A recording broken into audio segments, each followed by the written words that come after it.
Монгол хүний авьяас бидэг уур ухааны дээдийг шивдэг үзэх дуртай үзэгчдтэй дараагийн авьяаснаа танилцуулах гэж байна.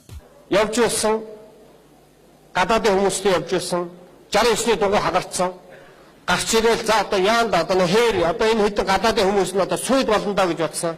Тэснэ жолооч хараад дугуйроо нэг өшгөлснөө амандаа нэг орсоор нэг юм хэлснэ. За хүүхнүүд шилэн төрхөөгөө бошоохон тайл гэсэн. Нөх гадаад хүмүүс чи ойлгоогүй энэ хээр гадаа одоо энэ ямар аймаар хүн бэ гэж бодсон байх. Нөх хүүхнүүчигээ шилэн төрхөөгөө нэг гайхаад тайлаад өгсөн.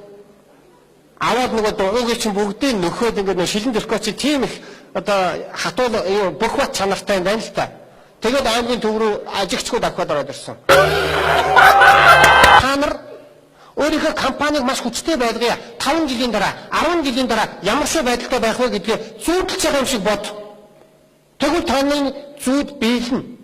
Зүйд зөнтэй биш. Та нар юу зүйдлэх тэр чинь биелд юм шүү дээ. Чингис очингуудаа үнхээр өөрөө хүргэжсэн л да өөрсдийнх нь элчийн ингээд хоёр чихийн тайраад явуулсан байсан. Маш олон хүнийг алдсан байсан. Хоёр дахь удаага худалдаачтай явуулсан. Бас алдсан. Бүр дэвчээр барагдсан.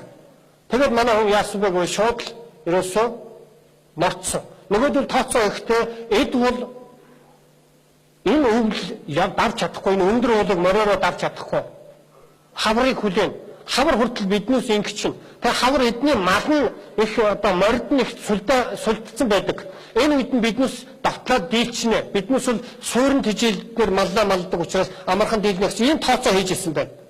Түрүүний хэлсэн шиг Чингисүүд юу вэ? Чингис хаан монголчууд бид юу вэ? Дөрмийн бис сэтгэдэг. Шууд мориндоо бүгдөөрэнд нь боотог өглөөд гараа үлдсэн. Тэгэл биднээс будаа олгосон. Авьяаслаг монголчууд уу, мултардаг монголчууд уу? Мултлаа да өөрөө тийм. Өнөөдөр би бол одоо манай шавууны хамгийн муу үзүүлбэрийг би бол үзлээ гэж бодож байна. Би бол чамааг бол яг тийм хошин шогийн тийм хүнээр харж ин л да юм бол чи бол яг тийм өөрөө мэдэхгүй гэж магадгүй чи бол хүмүүсийг амар хөгжөөх тийм цаанаасаа тийм авьяастай байгаа байхгүй.